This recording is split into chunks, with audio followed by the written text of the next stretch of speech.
மதுரை அருகே பயங்கரம். கோவில் சிலைகள் தீயிட்டு எரிப்பு, பல லட்ச ரூபாய் பணம் நாசம். சோழவந்தான் அருகே கோவில் சிலைகள் மற்றும் கட்டுமானத்திற்காக வைக்கப்பட்டிருந்த பல லட்ச ரூபாய் பணத்தை மர்ம நபர்கள் தீயிட்டு கொளுத்திய சம்பவம் அப்பகுதியில் பெரும் கொந்தளிப்பை ஏற்படுத்தியுள்ளது. மதுரை மாவட்டம் சோழவந்தான் அருகே மேலமாத்தூர் ஊராட்சிக்குட்பட்ட காமாட்சிபுரத்தில் அருள்மிகு காமாட்சியம்மன் கோவில் அமைந்துள்ளது.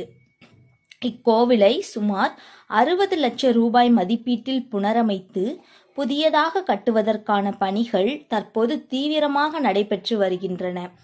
கோவில் கட்டுமான பணிகள் நடப்பதால் அங்கிருந்த சாமி சிலைகளை தற்காலிகமாக அருகிலுள்ள ஒரு குடிசையில் வைத்து கிராம மக்கள் வழிபாடு நடத்தி வந்தனர்.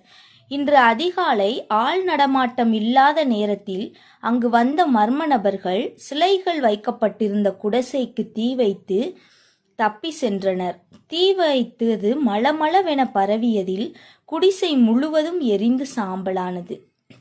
இதில் மக்கள் வணங்கி வந்த சாமி சிலைகள் முற்றிலும் சேதமடைந்தன. கோவில் கட்டுமான பணிக்காக சேகரித்து வைக்கப்பட்டிருந்த பல லட்சம் ரூபாய் ரொக்க பணம் எரிந்து நாசமானது. பூஜை பொருட்கள், உண்டியல் மற்றும் வரவு செலவு கணக்கு நோட்டுகள் தீயில் கருகின. தகவலறிந்து வந்த தீயணைப்பு துறையினர் தீயை அணைத்தனர். இது குறித்து நாகமலை புதுக்கோட்டை போலீசார் வழக்கு பதிவு செய்து விசாரணை நடத்தி வருகின்றனர். முதற்கட்ட விசாரணையில் கோவில் அருகே உள்ள இடப்பிரச்சனை காரணமாக இந்த விபரீத செயல் அரங்கேறி இருக்கலாம் என சந்தேகப்படுகிறது. தாங்கள் தெய்வமாக வணங்கிய சிலைகளும் கஷ்டப்பட்டு சேர்த்த கட்டுமான பணமும் கண்முன்னே கருகியதைக் கண்டு கிராம மக்கள் கண்ணீர் விட்டு வேதனை அடைந்துள்ளனர்.